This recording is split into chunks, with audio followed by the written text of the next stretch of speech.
Yo, tidak sep. Pula ditanya, ia darurat nasional. Yo, isuk-isuk ngopi, nambah gorengan, can sajam beteng, terbisa kompromi. Lumpang ke jalan, hati tertenang, beteng ngoceyak balik, ayuna pisan. Hawa panas, kesang ngocor, lengkah berat, kawas mawa galon. Motor macet, jalan rame, dunia siga ngalambat, yo mah bencana nasional.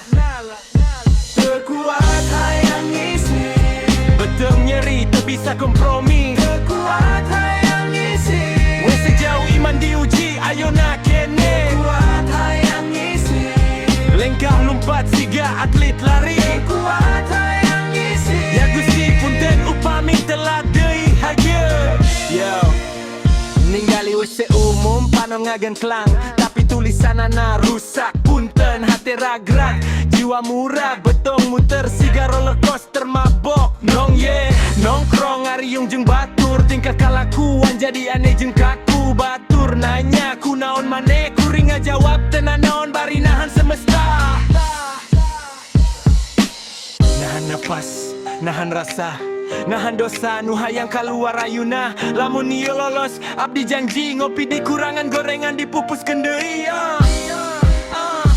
Terkuat hayang isi, ieu mah lain drama, ieu nyata pisan. Terkuat hayang isi, sapatu dipake keneh can dilepaskeun geus lumpat. Terkuat hayang isi, WC imah siga surga dunia. Terkuat hayang isi, akhirna lega, alhamdulillah iwah. Yo, hirup teh sederhana, kadang bahagia teh nganukur nepi ka WC dina waktosna.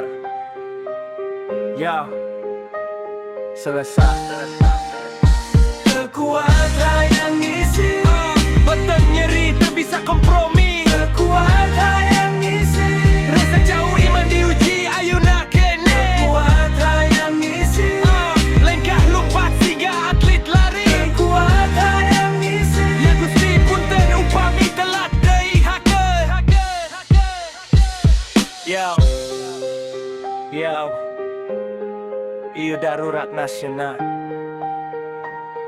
Yo, selesai.